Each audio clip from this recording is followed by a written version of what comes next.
Um, all right. Um, this is the February 14th, 2024 regularly scheduled meeting of the Cohasset Affordable Housing Trust.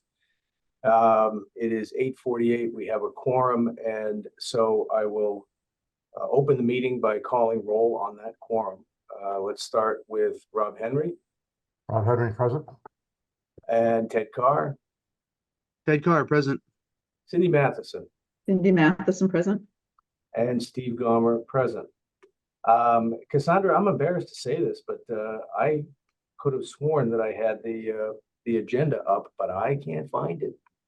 Would you mind posting it, sharing the screen with it? Yeah, I'm present. Yes. By the way. Oh, I'm sorry, Rob. I didn't mean No to. worries. Rob Jeffers is present as well, so we have a quorum plus one. No worries. You also have Paul Grady here as well. Hey, Paul. Paul Grady, welcome. Good morning. I'm Morning. also present this morning. Okay, I gotta have a face with a voice. Bear with me. Karis, I think. Karis, Hi, Karis. How you doing, good kiddo? morning. All right. I'm Cassandra, working on pulling up the agenda. all right, we can. Next is public comment, and then after that, Rob Jeffers financial update. Thank you. So is there public comment? I don't believe so. Okay, super. Well, so we'll move on to Rob Jeffers. Rob, there's a couple of things underneath your finance, some of which you and I have discussed that I added to the agenda. And each of you probably have taken a look at it. We'll explain here in just a second. But if you would, Rob, just let's start with an update on the investment policy. Are we done, drafted, adopted, et cetera? Yep. So we had the investment policy that we agreed upon last time. Still, unfortunately, scheduling a meeting with the investment firm. I should have that done before our next meeting, so we should be in good shape by then. But I forgot that I need to do that as a public meeting, so we will get that done before the next meeting. But it should be in good shape, and I don't foresee any issues. Okay. There are some things that I did add to this, and that I've talked with Rob about individually, and I want to bring it up with the trust as a whole. They include a cost audit on 43 Elm. And my discussion with Rob on this is not simply the dollars and cents that have gone into it, right? But rather an exercise for us to learn for the future on what these projects actually entail in what has turned out to be a more municipal environment than I think any of us had anticipated. I think we all anticipated that we would have a freer hand in activity and expense than we have actually had. And the reason I bring this up is that one of the costs that we always forget about is time. Mm-hmm.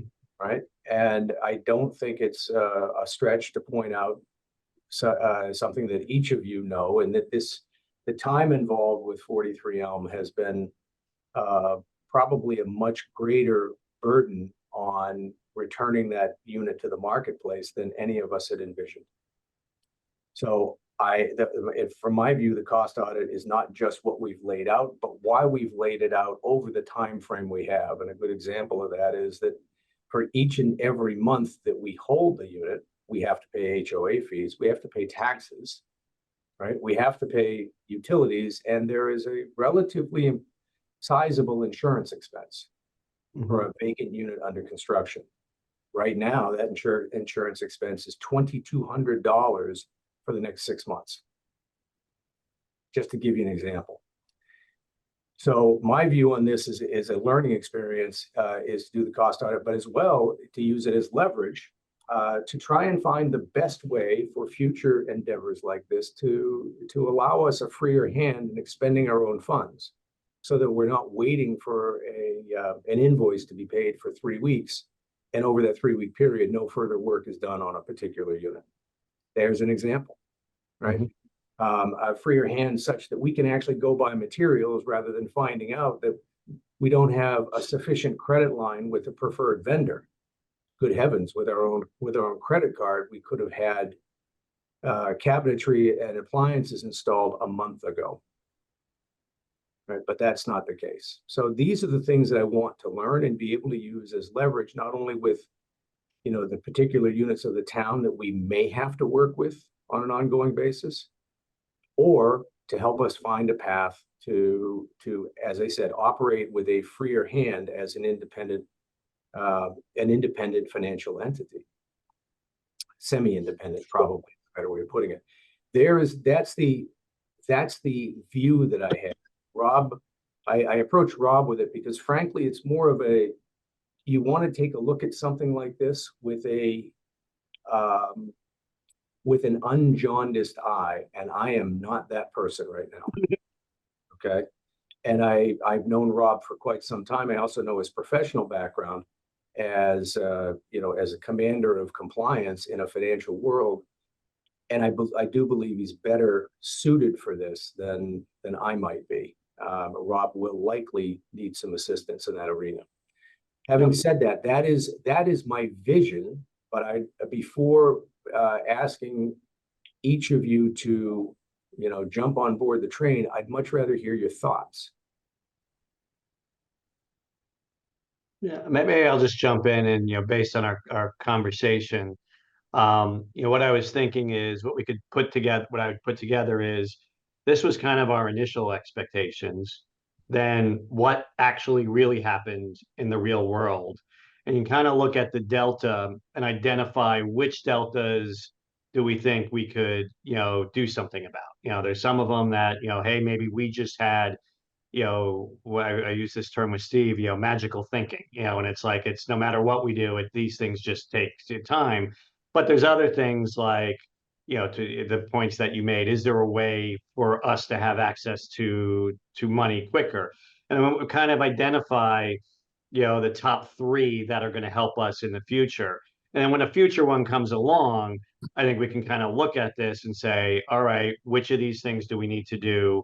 What's been our experience? Have we done anything that should change that experience and make it quicker? And if not, let's make sure we have a better, or we put down a realistic, expectation. Because I think there's some things that, we're not necessarily experts in this, so we learn them as we do. But there's probably definitely areas where we could change some things in order to either reduce time or make it a little bit more easier to get done. Rob Henry. Yes, I think, and not to be the doom and gloom, but I think we have to, when we're figuring this all out and how we're going to proceed on another project. This project was not that difficult because from the standpoint that all the work we were doing was basically cosmetic.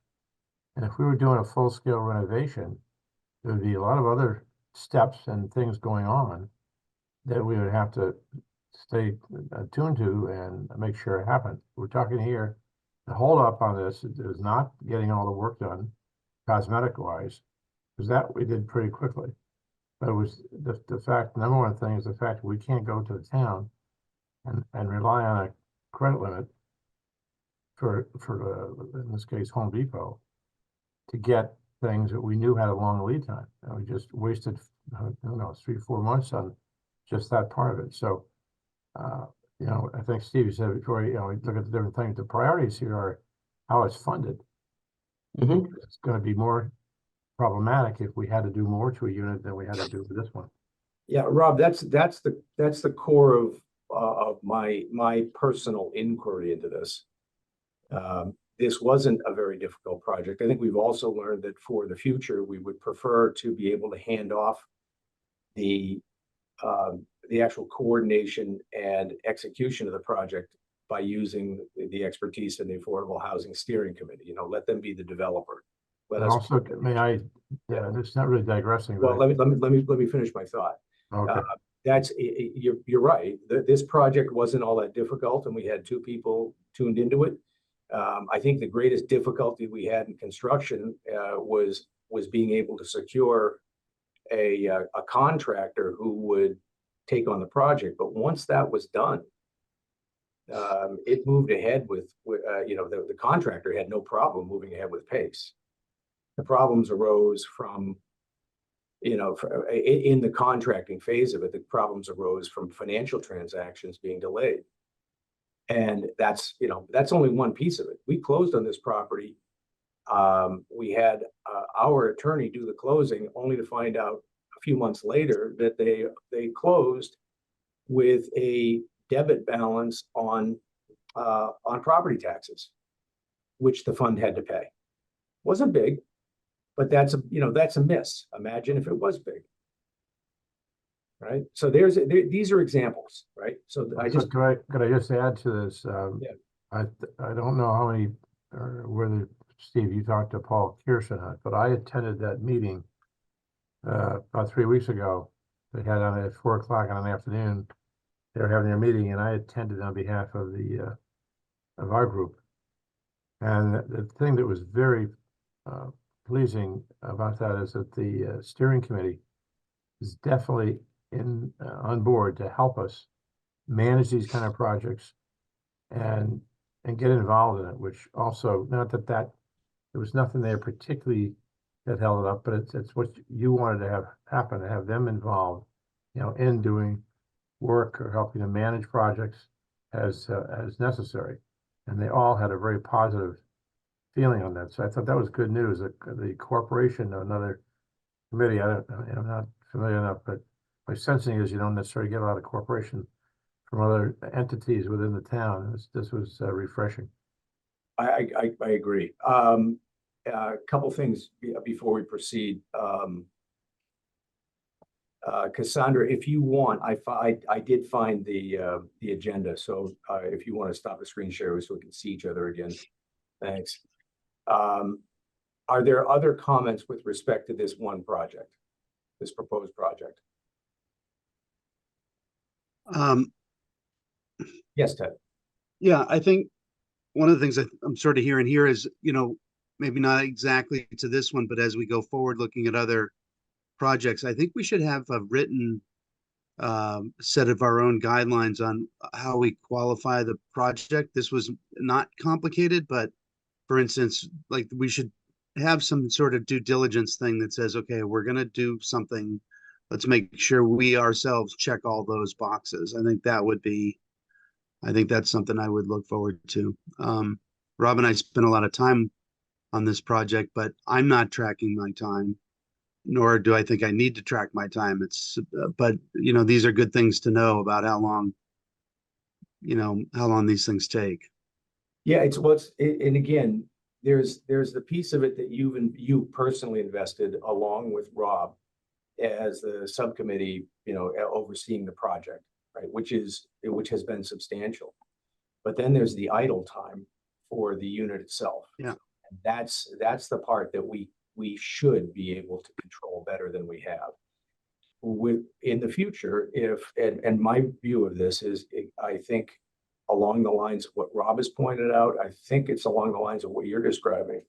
My view of this is that in the future, if a project like this were to be engaged and we were to likewise engage the Affordable Housing Steering Committee to actually execute the project, we'd still need those guidelines, right? What is it that we are looking for? What is it that we need to do? How do we keep this moving along such that, our goal is to create, maintain, or preserve affordable housing units. Here's an example, right? By the time we're done, we'll have had this off the market almost 2 years. And it shouldn't, at most, it should have been, assuming that we could have gotten the project moving forward, at most, it should have been somewhere in the neighborhood of 9 months to a year before it was occupied again. And so that's the learning experience I want to get from this, is how can we be better at execution? And I think your guidelines your guideline suggestion is a good one. But I push that back to you and say, okay, how would you organize it? Give us a draft, because what Rob does and what you're proposing, I think, go hand in hand.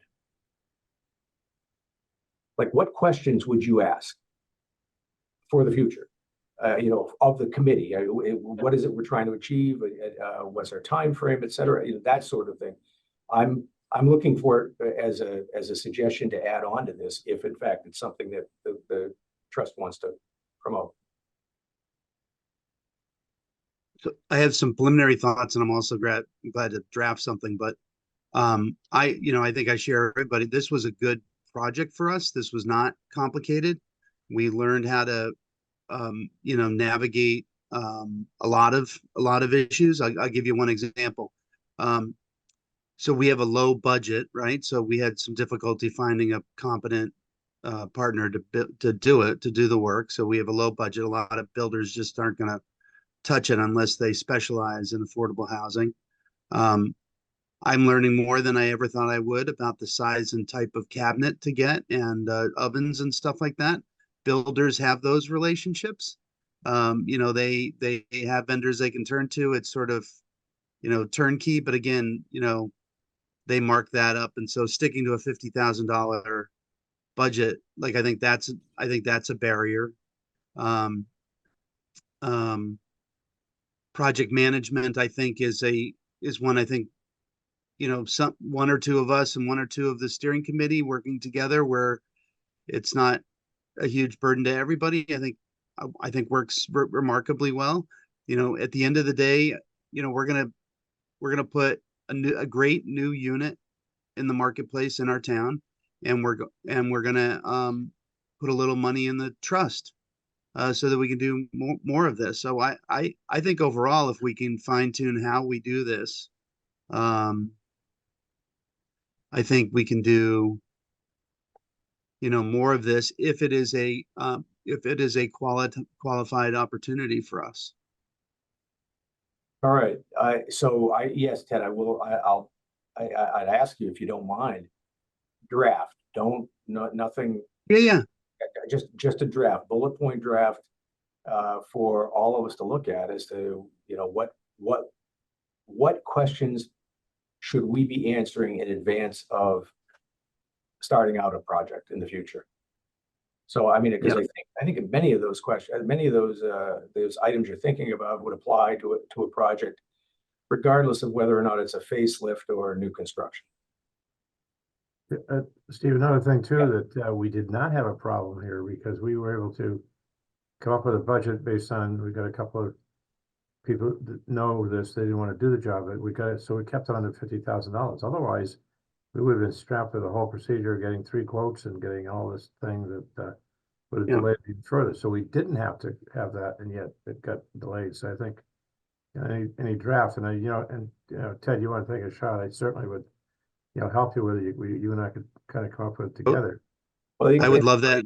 And I see, Steve, sorry to interrupt. I see Karis has her hand up now that I can see everybody again.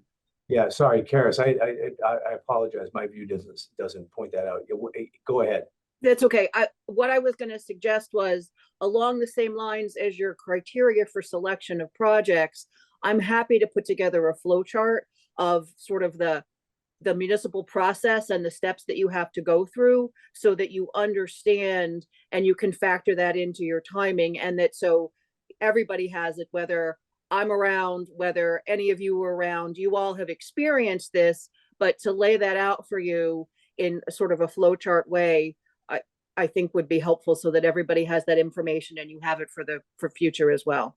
And I'm happy to pull that together if you would like. I think it's helpful because, Karis, as you know, one of the criteria for this project, because we thought it was expedient, was to keep it out of the requirement to use 30B procurement regs, right? And Well, you still have to use 30B, but you used a lower level of right. Yeah. I'm sorry. Yeah, it's okay. My point is that we Yep. we don't get into RFP. We don't get into Correct. otherwise can be a lengthy, time-consuming process. So what we might have saved on the front end, we may have lost in other ways. Although my interpretation of it is that much of the time lost most recently, which is several weeks, has come over financial execution. not finding and hiring that contractor, right? It's getting him paid. It's getting the acquisition of his materials taken care of, things like that. All right, so let me stop here. Are there other comments on the idea of a cost audit itself? I think it's a great idea. I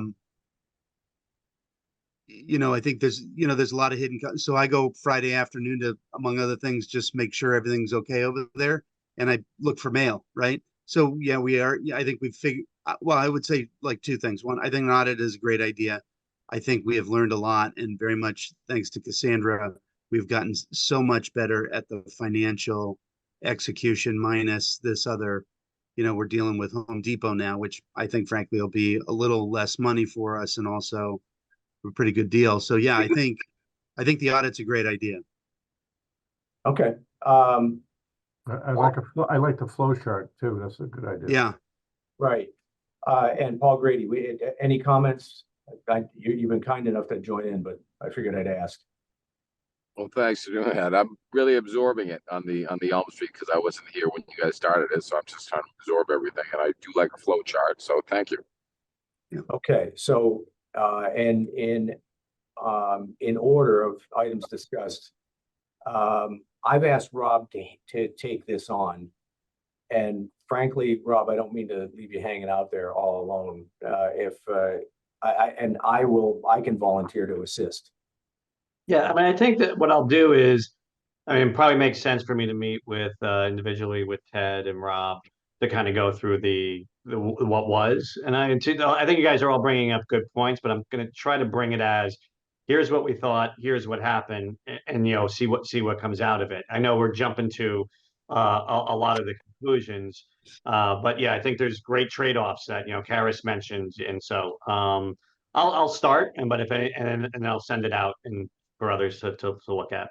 Okay, I just didn't want you to leave you alone on an island, but as I pointed out too, I come in with a bit of a bias, and I don't want this to reflect a bias, but rather the facts. And I think your vision on it is precisely what I hope to get out of it. This is what we expected. This is what we have. With respect to the flow chart, Karis, I think that's I think it's instructive for all of us to remember, the environment in which we operate, right? So yes, very helpful, because that as background, and again, and if you will, in environmental description, it's going to be necessary for this and every other iteration of this trust. Ted, yeah, and again, the goals of this are for learning. So if your thought on producing, if you will, a guiding document that probes the trust to answer basic questions about their objectives and expectations, that would be extraordinarily useful. Okay, so I look at your document as future. I look at Karis's contribution as understanding what the guardrails are. And Rob's is educational overall. What can we learn from what we've done or not done well? So that leads me to the last bullet point. I'm sorry, let me stop there for just a second. Let's plan on our March meeting to address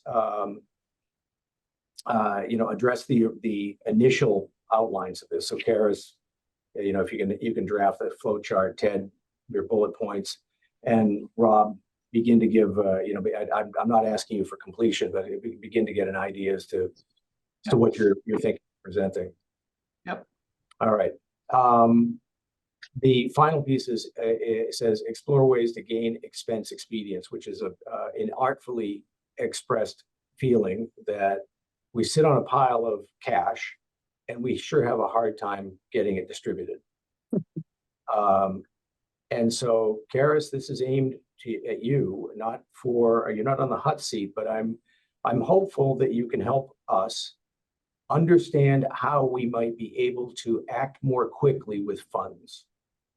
So a good example of this is, as you've heard, we ran into an issue whereby we thought we would be buying materials for this unit from Lowe's. And these materials often, we're talking about cabinetry and appliances, often have delivery delays, or, you buy cabinetry today, you might not get it for anywhere from 2 to 12 weeks, right? So we apparently foolishly made the assumption that we could go to Lowe's and buy it by way of the use of the town's purchase order, only to find out that the credit line wasn't large enough, and either the town wasn't willing or Lowe's wasn't willing to increase that line.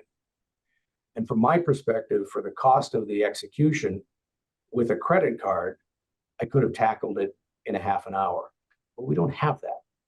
So I'm asking for your assistance under the laws that govern the trust to help us find ways that we might be able to expend funds in a more rapid manner than we're accustomed to. Likewise, we ran into a delay on paying our contractor because the town has a policy of, of not paying the contractor for time and materials, but rather waiting till completion of the project. For a small contractor, that's not going to cut it. Contractor's trying to feed his family, and he can't wait, 4 weeks after the completion of the project, which, by the way, is still not done. Because why? Because we can't execute. So it's a request, and it's not one that I anticipate I would anticipate that you would be ready to address Johnny on the spot. But it's something that we really desperately need to figure out. How can we get funds that we sit on within the trust legally and judiciously into the hands of our suppliers or contractors such that we can move projects along? Not just this one, but anything in the future. Yeah, so, you should, so first of all, some of this is specific to how Cohasset works and how it manages its finances, because every community handles these things differently.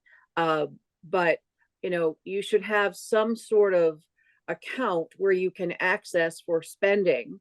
I'm not sure whether you could have, I'm not sure how your accounts are held by the town, and maybe that's part of the information that we need to understand better, that Rob is working on as well. And then, why you can't have your own credit card, I'm not sure. You should be able to have your own credit card, I would think. And then, some of the other, the issue about payment is a state law issue, although perhaps the town's policy is different than others. Under the general laws, you can't, I think we've talked about this before, you can't pay for things in advance. You can only pay once services have been rendered, and someone can sign off on the warrant and say that services have been rendered. That doesn't mean you can't pay for time. It doesn't mean you have to wait until the entire project is completed. However, if you get a bill for 50% of the work and 50% of the work is done, or 20% of the work and 20% of the work is done, then you can pay in increments like that. But some work has to be completed in advance, or not in advance, but before you can pay. Yeah, there's a good example whereby working with the steering committee, for example, they might be able to, to conduct a builder's audit prior to presentation of an in-process project, right? You get a contractor that produces an invoice for time and materials.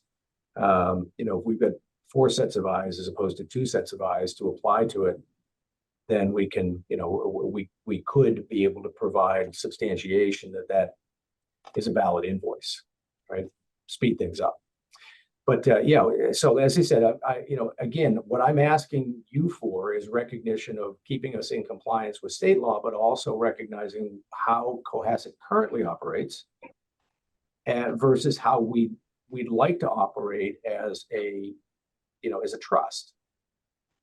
And we know someone on the select board and who might be able to represent the issue to us if it requires a policy change, right, Paul? I'm right here. So, no, seriously, this is exactly the point. I mean, policies are put together using best information. And I know when I sat on the select board and when Ted sat on the select board, you know, you put together the policies based upon what you know and what you anticipate. But frankly, when I was on the select board, there wasn't an active housing trust and it wasn't funded. So no such policies at that time addressed it. And I doubt the select board has looked at any such thing because they haven't heard any complaints about it. Right? So if there's a policy, yeah, go ahead, Paul. Sorry. I think that if something was, you know, what Karis just said, and if there's something, you know, like anybody, I think any one of us who's had a contractor, you know, if the policy in the town is to pay at the end of the job, well, we know nowadays that doesn't really work that way, especially a small contractor. You pay them as they go.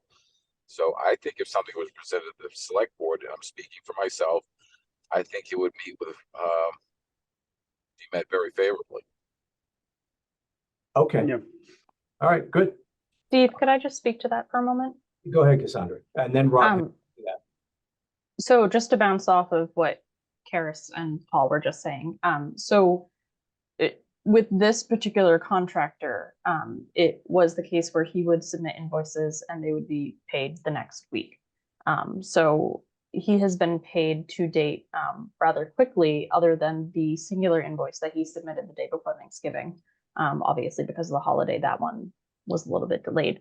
But other than that, he hasn't been waiting to the end of the project, and moving forward with any other projects, it would be the same thing. They could submit an invoice. We can make sure that, you know, the services have been rendered and then issue the payment for that. Yeah, Cassandra, my commentary wasn't intended to malign the entire system, but rather a complaint that had arisen originally. And you know, that's where it comes from. So for the future, and again, the whole purpose of this project is to learn, right? For the trust to learn. How do we do things better, right? How do we get out of the morass? And I say that lovingly. How do we get out of the morass that can be, you know, municipal finance? I mean, day-to-day municipal finance, and instead be able to streamline the activities that we have. Part of it's understanding, right? Part of it is our understanding, so that we can communicate properly with the contractor as to how they've got to present an invoice. If they've never dealt with the town before, well, that's a big thing, right? Part of it is, you know, learning.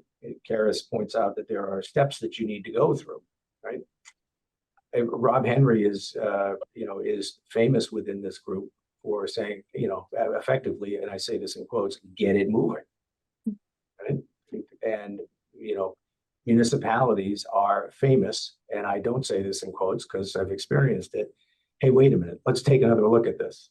And so, you know, you got two things working against each other. However, our job is to get them, you know, get a unit of housing back on the market and do so in a way that doesn't produce a loss for the trust. I don't think we're going to produce a loss, but any potential gains that we might have had that would have added to our funding are shrinking with every passing week. Once this is completed and we get the, you know, the sign off by John Hallen, then we've got about 3 months of listing, right? So that's the time frame I keep looking at, and in the, you know, every month we hold it, the meter ticks. So again, a good chunk of this project's goal is to learn. That's what this is about, for us to learn. How do we do better in the future? So, and by the way, I want to just a second. I'll be right with you, Paul. By the way, I want to make sure that I say this so that it's public for anybody viewing this in the future, and certainly for the trust now. None of this would have moved along even half as fast as we've experienced were it not for Cassandra plowing the road. So, you know, we've been fortunate to have someone who has been representing the trust's anxieties, I guess that's the best way to how to put it, within town hall. So, okay, now Paul, go ahead. I just had a question because I was listening to what Cassandra said. So I don't know the contractor. I'm coming into this fresh. I mean, does the contractor bear any fault in any of this in the time Yeah. lag? I'm just asking. Ted, So- Rob's area. Well, so it is his first experience with government as a client. His bills were not great at the beginning. They are significantly better. We all learned how to do it well together. So no one's to blame, but yes, there was a learning process to that. And we got through that, and he's to date, right? And he's pleased at the moment. He's just waiting for the next stuff to show up, and I think we have a pathway. I can give a further update on the property, but yeah, I would say that is correct. Yeah. I Thank you. No, I apologize. was, I Yep. have to Yeah. run. I have sorry, I have a 9:30 I couldn't change. Steve, I will circle back with you. All right. If there's anything else you all need from me or any questions on the invoice that's submitted. Thank you. Thank you. Sorry. Thank you. Okay. How are we doing otherwise? Have we killed this topic yet? On the financial audit, only because it's slightly related, can I just flag Yeah. one issue? Go ahead. I was speaking to Habitat on another matter. I helped them with their fundraising, and they've mentioned that they're about to pull the permit, and I think we have a trigger to pay two monies, I think. One was we approved a pass-through grant that came to us for in lieu of a movie permit, $5,000. And then I think we had an original obligation like 70 grand or something. Is there anything we need to do to be ready to make that payment before having to do anything in March? Does anyone recall, without going back to our meeting minutes, as to whether or not that payment was contingent upon CO? So the 70 was contingent. We have an agreement. Well, here's what I remember, and I'm glad to look it up. We have an agreement with Habitat when we engaged with them on 808 Jerusalem Road, which had a couple of triggers. One was pull a permit, and that triggered a payment. And I think that under their agreement, any payments to them, I think, are triggered in the first step by pulling a permit. But I think that's easy to check. Yeah, let's just check on it. I do recall that we voted to direct that $5,000 contribution from the movie Yep. company to the project. The $75,000, I just, for some reason, I think that we committed those funds, but it was based upon certificate of occupancy. But I could be wrong. I want Let's to. still, I'll work with Cassandra. Let's figure that. We'll figure that out. But my recollection is it was tied to pulling a permit. Okay, and it might. But we'll get a definitive answer for you. Whatever we voted, we do need to be able to move those funds relatively quickly. Yeah. And how do they do that? Do they invoice us, or how does that functionally work? It's a good question. Cassandra, you have any thoughts on that? I will touch base with our town accountant and see if she can provide any insight as to what the easiest method of providing that would be. And I can look back at the minutes to determine if it was contingent upon CO or not. Okay. Is that so Ted, we don't have an answer at the moment, but we'll get one. Is there anything we need to do before March on that transaction? I don't think there is. I think we just, Well, actually, Rob might be able to answer that. Rob, we had voted to keep a sum in short-term availability in cash. Now I know we voted that, but you haven't had an update right now. Do you have an understanding of where our funds are currently deployed? Yeah, based on the last statement, we would have enough cash for the 75,000. I don't know the exact amount, but we would have enough. Well, it'd actually be 80. Or 80. Yeah. Yeah.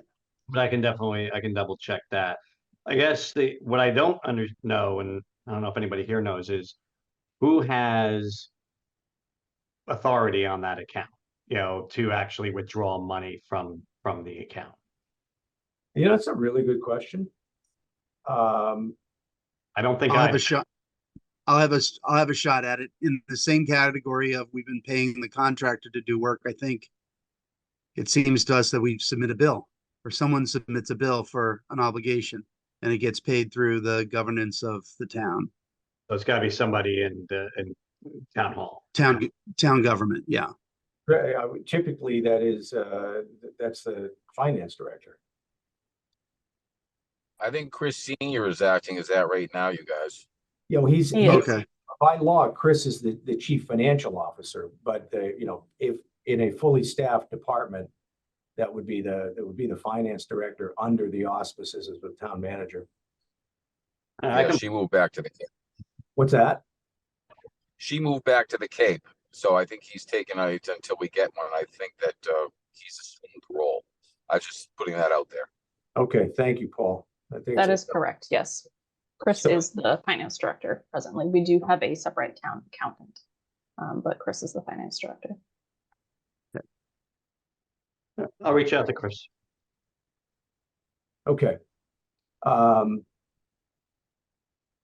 Well, and then we did skip right over, but there's a request here, and I would put this back to probably going to the town accountant, Cassandra. We'd sure like to get a current fund balance. Now, the balance that we're looking for is, we may have to adjust it, folks, based upon our commitments that have yet been paid. Perfect example of that is the commitments we've made to South Shore, Habitat for Humanity, right?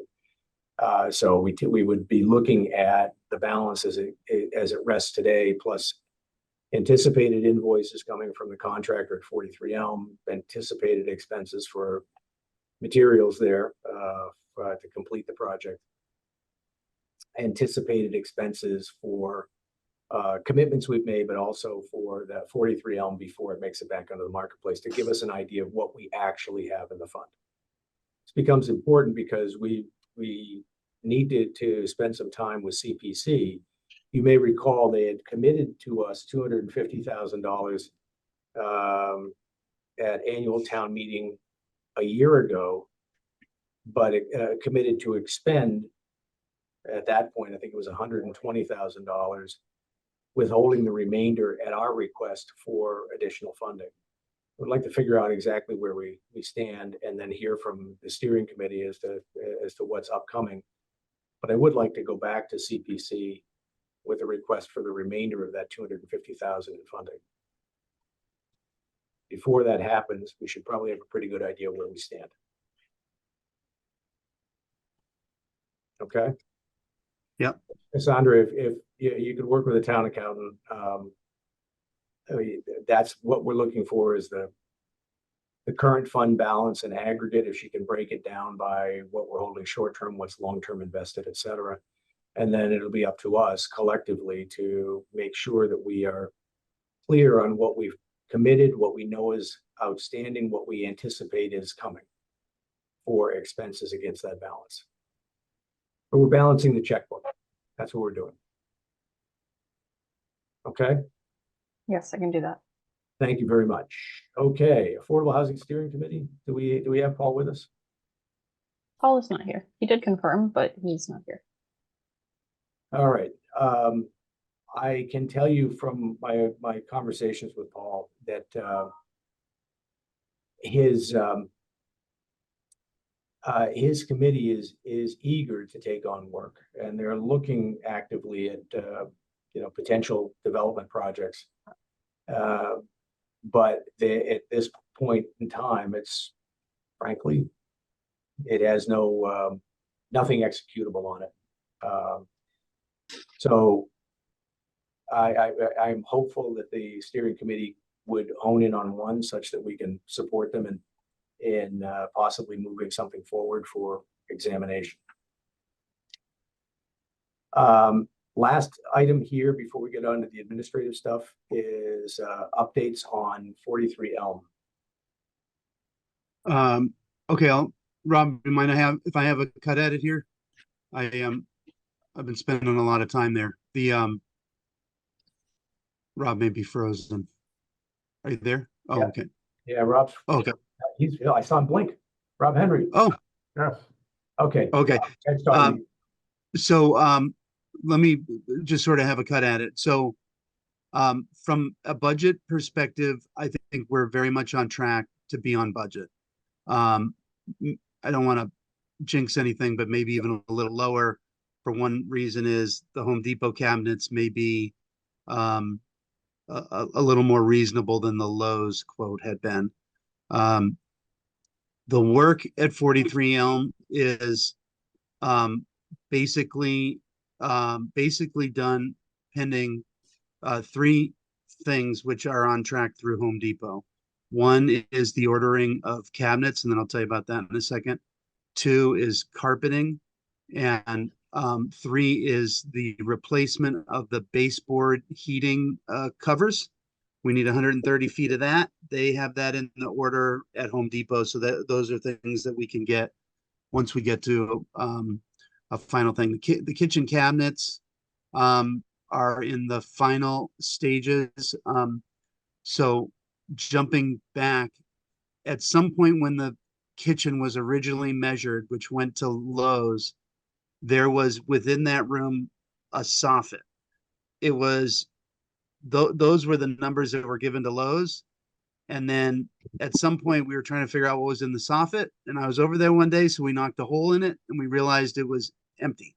So there was nothing in there to preserve. So it gave us a much more square room, but we never updated the CAD diagram. So we have struggled a little bit, not only at Lowe's, about how to fit a dishwasher, an oven, and a refrigerator. This is probably more information than anybody needs it. But now we realized the original measurements were off. We have now fixed that. We're very much on track. I should have the reasonable quote back today, tomorrow at the latest on that. Once we do that, I'll distribute it to the group so everybody has it. If there's no real action there, this is everything we've been sort of talking about. Once we place that, it's 2 to 3 weeks for delivery. Richard is whenever, and this vendor delivers directly to the apartment, so we don't have a delivery cost. This is great. So this is where I think some of the savings is. All of it can come in together within a matter of days. The carpeting quote was so reasonable that the rooms are prepared for carpeting. Lowe's has an install solution. We'll let them do the carpeting. So basically, all of the wood floors that could be preserved have been preserved and sanded down and restained. The bedrooms are the only things getting carpeting. All of the bathrooms and all of that kind of stuff is done. And basically that's where we are. We we have been taking construction material out of there sort of piecemeal. Basically, I bring my trailer one day, Richard puts it on the trailer, I take it to the dump. And that's worked out pretty fine. I think if we did this again on the list of stuff we need is probably a dumpster at some point, but it's been fun. So that's where we are on that. Cassandra has copies of the keys. I have copies of the keys. The locks have been replaced. The one unforeseen thing, while we spent 2 hours with Richard, we were trying to figure out how the plumbing and heating worked. We're very glad to report all of that does actually work. It's just in the basement, it's complicated. We now understand like how that works. And we have discovered that 2 of the zones out of 4 were not functioning properly. We did a little more research and found that it was actually not a big deal. It was the call mechanism was just fried on the wall, some sort of electrical surge. So we're going to replace those, but we're in pretty good order. So once we place the order, within 2 or 3 weeks they get delivered. Richard goes back in, that's our contractor, he puts everything in. One of the things we did not budget for is while he's done a nice job and it's very tidy there, we probably need a cleaning crew to go in before we turn it over for getting it moved along. But we're in pretty good shape on 43 Elm. I have one question in that regard, and I don't know how to answer it, is as part of the HOA requirements, do we have an obligation to do anything with the anything outside of our unit. I have two things in mind. One is landscaping yard work, or is that covered under the HOA? Second one is there is a wrought iron fire escape from our unit down to the ground on the outside of the building. I've been up and down it a couple of times. I'm a big guy. I feel confident that it will get people out in a pickle. Is there something we need to do about the fire escape? And I don't know the answer to that, but that's probably a HOA thing. Anything outside the walls, the interior walls falls to the HOA. Right, but that's condo law, right? So Okay, the fire escape would not be unique to that unit. It would be part of the condo association, much the same way, for example, that the yard would be, right? Having said that, it's always worthwhile to read the condo docs, the deed, and just confirm it. So I found in my own experience that sometimes things that you would think were obvious were left out of the condo documentation. So there's enough ambiguity that it may be worthwhile to rewrite them. Having said that, the head of the condo association, the head of the HOA is still South Shore Habitat, right? And this is something to keep in mind. Now, Habitat doesn't want anything to do with it. If they could get rid of it, they would be very happy. It's like gum on their shoe, because ultimately what the association is responsible for is identifying specific things like, the viability of the fire escape, or hiring a contractor to mow the lawn, whatever it might be. But likewise, they're there to pay bills, pay the property taxes, to pay the HOA insurance, et cetera, et cetera, et cetera. We could take it over, but keep in mind, if we do take it over, I mean, that is to say, if we take over as HOA or move to take it over, we basically become the property manager. Because it's unlikely that we are going to find a property manager to take on the responsibilities for a 2-unit building. The cost gets prohibitive. So you're asking very good questions. It's it's a next phase. Right now, there's nothing in it that prevents us from proceeding to occupancy. Although I'm sure that there is there is an inspection we could have done on the fire escape, as an example.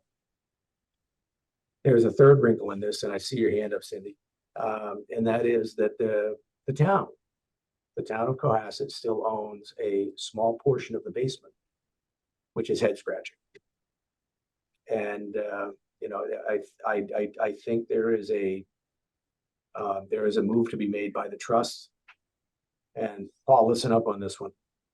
There's a move to the trust to ask for the town to cede that ownership over either to the trust or to the trust, such that the trust can turn around and sell it to the HOA for a nominal amount. I have no idea how it came about. I do believe that the town still stores things there, possibly even some records, which again is a bit so, yeah, there appears to be boxes of records and some pumping equipment, both new and old, in the basement, which I think belong to the sewer department. Yeah, so there's, again, there are more than a couple of things to iron out in these wrinkles, beyond just getting that unit back on the market. Because ideally, if we're doing a good job here as a trust, we're cleaning up, we'll do the best we can to clean up any entanglements the subsequent owner of that unit would have. And amongst those entanglements are, who is the HOA, or I should say the actual HOA administrator. And right now that administrator is South Shore Habitat for Humanity, and full ownership of the building, right? Imagine you own your house, except your mother-in-law has a third of the basement, and she just uses it to keep her furniture there. As legal access authority, that's a little, it's a bit wiggy. I think we should address it. Cindy Matheson, I'm sorry, I did recognize you before, and I was having an aging moment. I just wondered if that, in terms of who could act as the HOA, is that something that you think that steering committee would be willing to do, given their willingness in other project management activities? Or does the Cohasset Housing Authority have some kind of component that acts as HOA on behalf of the town? You know, it's a very good question. I don't know the answer. The steering committee, look, the HOA itself becomes or I should say that the property manager themselves, the HOA should be made up of the folks who live there, right? Should be, yeah. And you know, that effectively is a trust board. And the property manager, which is really the function of South Shore Habitat right now, is everything from an administrative to a financial function for the property. I'm not so sure that makes sense to hand that off to that committee, whose primary responsibility is ideally promoting new projects, right? And likewise, I'm not sure it belongs on our table either, simply because if you begin to multiply that out by 4 or 5, if we happen to end up with 4 or 5 units to administer, then you look at it and go, I mean, are we really set up for it? I don't think we are. Housing authority is an interesting thought, but I think we could also use some expertise that came from the steering committee and Rob Jeffers' time on it. There may be, entities that exist much the same way that entities exist to help us with, with marketing this unit. There may be entities that exist for exactly this purpose, because we're not the first people to face it. So it's more exploration, I think, that we have to do. Hey, Rob, what do you got? Yeah, I mean, we've gone through this over and over with that. I think if it's, I forget if it's the water department or sewer department, I think it should be thrown back to them. It's their property, they've been supposedly using it, although I don't think there's been any activity the last few months. But I think they should, if they own it, they're responsible for it. So I don't see why it should be backed off to us or any of the other entities we've talked about. I think somebody just has to go and say, look, we own the building, this is yours. Why do you even want it? And Well, just You're let's talking get about the rid of it. basement property, right? Not the HOA. Yeah, to the best of my knowledge, Rob, and I could be wrong about this, but I think we've investigated in the past. They say we've investigated in the past. I've investigated in the past in other roles within town government, that there is actually a portion of that building that is deeded to the town. Right. That is in the basement, so you can't just go take it. Right? Not only tell you, give it back to them to handle this thing and tell us why they even want it.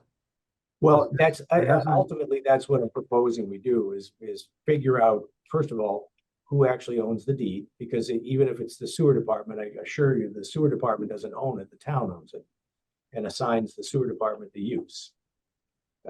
So we would have to go back to the town, which is to say the Board of Selectmen, because they have authority over all property, and ask for the transfer. Now the selectmen will investigate and say, well, is there another place we could use to store that material? If we transfer the property to the trust, are they going to pay us for it? Right? Or, under what terms do we want to do that? So the point in all of this is that, for us to identify what could be an issue with administration of the property. Ted, I do see your hand up. Okay. And then figure out how we might best go about addressing it. And Ted, you're next.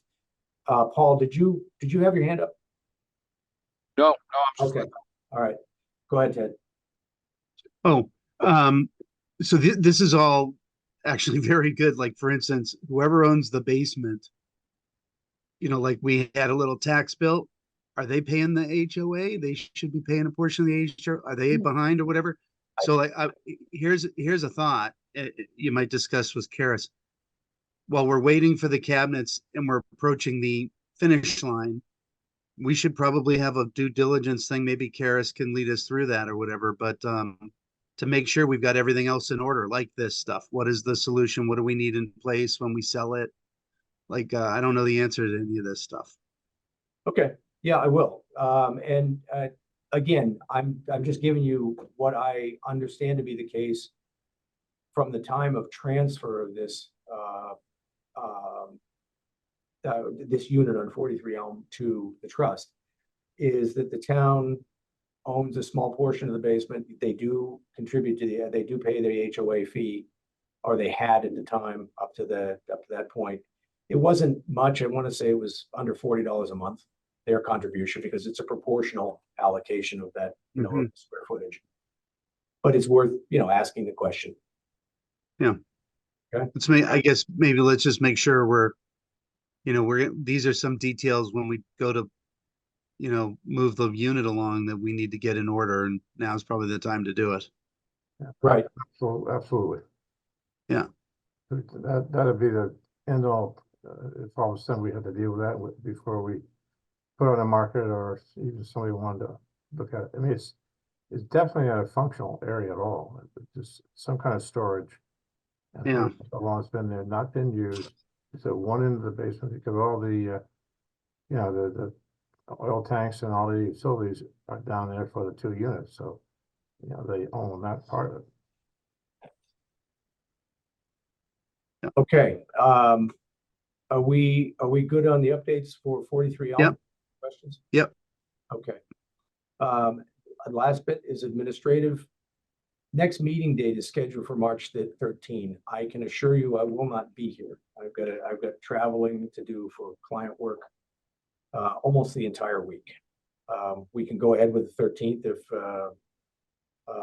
Ted, if you'll be available to run the meeting. Yeah, I can do it. Sure. Okay. Just FYI, rather- I will be out of town that week as well. Are there any other conflicts? Because I want to make sure Ted has a quorum. We've got a few things going on here. So is it March 14th? 13, 1-3. 13. Let's see, work looks good. Let's check the calendar. I'll be there. Okay. All right. All right. Yeah, Cindy Matheson, you're muted. No, I think, can you hear me? I can hear Yep, you. now we can. I am flying back late that night from Costa Rica. I expect to be there, but if there would be some delay in travel, it's possible I might not. But I could call in from Zoom. So let's get this straight. Rob Henry is playing tennis in Indian Wells. You're vacationing in Costa Rica. Oh, I'm heading, I will be Right. back by that day, but just in case. All right. So as I understand it, at the moment, we're going to keep March 13th as a date. Yeah, I'm good. Yeah. Okay. Paul Grady, any conflicts with that date? No, I should be able to be there for that. Okay, and David Pfeiffer, I know you've been, God bless you, my friend. He said yes. He already said yes. I heard him. He said it. I'll be there. All right, great. Thank you. Thank you for moving this all along, guys. And I'll keep you updated through Cassandra of anything we have concluded from my initial conversations with Karis. MHTL invoices have been presented to us. We have to approve before they're paid. So have you looked at them? Because Cassandra did send them out and she attached them to the invitation as well. I'm fine. Yeah, I know I'll Cindy's done it. I'll move the I know that. You look good. Okay. Are there any questions on either invoice? Cassandra, I don't think we have to move them individually, do we? Okay. So the chair moves that invoices presented by MHTL for legal advice provided to the trust be approved for payment. Second. All right. Motion and a second. Any further discussion? All right, we'll move ahead to a roll call vote. Cindy Matheson, Cindy Matheson, aye. David Pfeiffer. David Pfeiffer, aye. Thank you, David. Ted Carr, Ted Carr, aye. Paul Grady, Paul Grady, aye. Rob Henry, Rob Henry, aye. Rob Jeffers. Rob Jeffers, aye. All right, motion is passed by Did you unanimous. vote, Steve? What's that? Did you vote? Oh, yeah, Steve Gomer, he's up for it too. Sorry. Anything unanticipated, anything not on the agenda that, any of you wish to present, any throw into the room? All right. Folks, thank you very much again for your time. A little over an hour, but nonetheless productive. Thanks. Thanks, again. Gil. All right. Well, oh, wait, no, we've got to adjourn. Sorry. Motion to adjourn, So moved. Seconded. Second, moved and seconded. One more time around the horn. David Pfeiffer, David Pfeiffer, aye. Ted Carr. Ted Carr, happy Valentine's Day, aye. Thank you, sweetheart. Rob Henry, Rob Henry, aye. Rob Jeffers. Rob Jeffers, happy Valentine's Day too. Aye. Oh my, mwah. Paul Grady. I'm not kidding. Paul Grady, aye. Cindy Matheson. Cindy Matheson, aye. Steve Gomer, aye. Cassandra, thank you again. And happy Valentine's Day to you. Thank you. It was fun. Take Have a care. good day, everyone. Bye-bye.